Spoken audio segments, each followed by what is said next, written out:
ഇന്ന് ചായയെല്ലാം കുടിച്ചിട്ട് അങ്ങനെ ഇരിക്കുമ്പോൾ പായസം കുടിക്കാനുള്ള ഒരു പൂതിട്ടാ.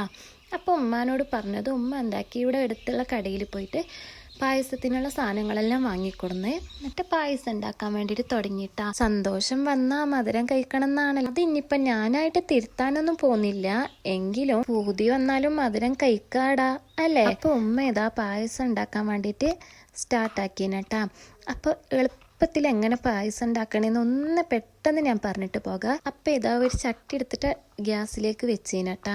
അതിലേക്ക് കുറച്ച് നെയ്യ് ഒഴിച്ചു കൊടുത്തിട്ട് അണ്ടിപ്പരിപ്പും മുന്തിരിയും ഉണ്ടായത് നന്നായിട്ട് നെയ്യാക്കിയിട്ട് എടുത്തേന്.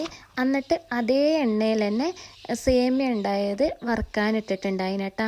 അപ്പം അത് വറുത്തിട്ട് പിന്നെ അതിലേക്ക് നന്നായിട്ട് വറന്ന് വരുമ്പോൾ അതിലേക്ക് കുറച്ച് വെള്ളം ഒഴിച്ചു കൊടുത്തിന്. എന്നിട്ട് നന്നായിട്ട് തിളക്കാൻ വെച്ചിനട്ടാ. അതിൻ്റെ ഇടയ്ക്ക് കൂടെ അപ്പുറത്തെ താത്ത മൂക്ക് തിന്നാൻ വേണ്ടിയിട്ട് കുറച്ച് മുന്തിരിയും പിന്നെ അതുപോലെ തന്നെ കിണ്ണത്തപ്പം കൂടി കൊടുത്തയച്ചിട്ടുണ്ടായിട്ടാ. അപ്പം അതിനും കുറച്ച് കൈയിട്ട് വാരി തിന്ന് എന്താ സേമിയ നന്നായിട്ട് വെന്ത് വന്നപ്പോൾ ഫ്രിഡ്ജിലുണ്ടായ പാല് അങ്ങനെ കട്ട അടക്കം ഇട്ടീനട്ടാ. പാലിൻ്റെ കട്ട വിട്ട് കിട്ടാനുള്ള ടൈമൊന്നും ഇല്ല കേട്ടോ. അപ്പോൾ പെട്ടെന്ന് അതിലുണ്ടായ പാല് കട്ടടക്കനായി കിട്ടീന്. പിന്നെ ആവശ്യത്തിനുള്ള പഞ്ചസാര ഇട്ടിട്ട് നന്നായിട്ട് ഇളക്കി കൊടുത്ത് തിളച്ച് വരുമ്പോൾ ഇതുപോലെ ഒരു പാത്രത്തിലേക്ക് ഇട്ടെടുത്ത് കുടിക്കുക.